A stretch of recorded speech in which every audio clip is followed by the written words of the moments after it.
Assalamualaikum warahmatullahi wabarakatuh.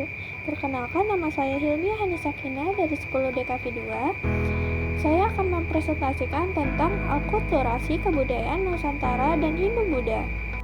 Akulturasi adalah suatu proses sosial yang timbul saat suatu kelompok manusia dengan kebudayaan tertentu dihadapkan dengan unsur dari suatu kebudayaan asing. Seni bangunan. 1. Candi. Candi adalah bangunan kuno yang terbuat dari batu. Istilah candi berasal dari salah satu nama Dewa Durga atau Dewi Maut. Fungsi candi yaitu sebagai tempat memuliakan raja setelah meninggal. Candi bercorak Hindu. Candi Hindu yang umumnya beratapkan runcing memiliki 3 segmen ruang. Ketiga segmentasi tersebut sebagai berikut.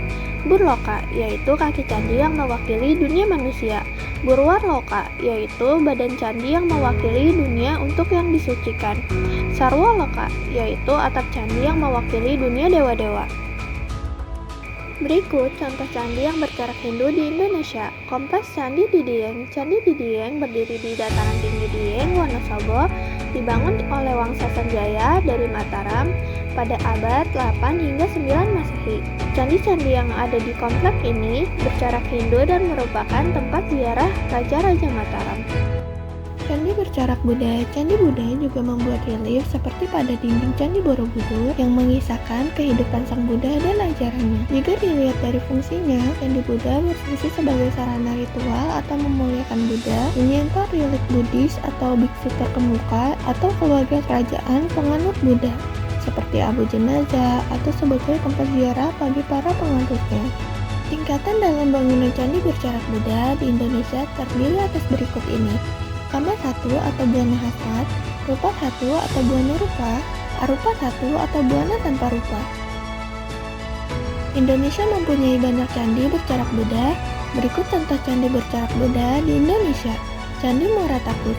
Kompleks Candi Muara Takus didirikan semasa Kerajaan Sriwijaya, terletak di antara Sungai Kapak Kanan dan Kapak Kiri Riau, Jambi, Sumatera. Di kompleks Candi Muara Takus ada beberapa candi seperti Candi Tua, Candi Bungsu, dan Candi Mahligai. 2. Stupa. Bangunan stupa pada masa India kuno digunakan sebagai makam atau tempat menyimpan abu kalangan bangsawan atau tokoh tertentu. Stupa memiliki 3 bagian yaitu Anda, Yantra, dan Cakra.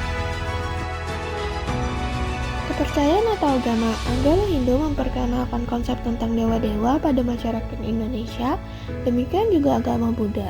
Seni sastra dan aksara. Pengaruh India membawa perkembangan seni sastra di Indonesia. Seni sastra ada 2 bentuk, yaitu prosa dan bentuk tembang atau puisi. Kakawin merupakan wacana puisi yang ditulis dalam bahasa Jawa kuno atau dengan kata atau bahasa lain. Kawin menceritakan tentang masalah keagamaan dan uraian sejarah. 1. Zaman Mataram. Karya sastra hasil peninggalan zaman Mataram sebagai berikut. Kitab Mahabharata, Kakawin Ramayana, Kitab Siwa Sasana.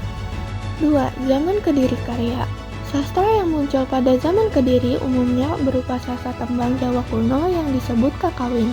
Contohnya Kawin Krisnayana karya Empu Triguna, yang isinya cerita tentang Krishna yang dikenal sebagai anak nakal tapi dikasihani oleh setiap orang karena ia suka menolong. Selain itu, ia mempunyai kesaktian yang luar biasa, dan setelah dewasa Krishna menikah dengan Dewi Rukmini. 3. Zaman Majapahit. Sastra pada zaman Majapahit dapat dibedakan menjadi 2 periode, yaitu zaman Majapahit awal dan Majapahit akhir. Zaman Majapahit awal. Contoh karya zaman Majapahit awal yaitu Kitab Sutasoma.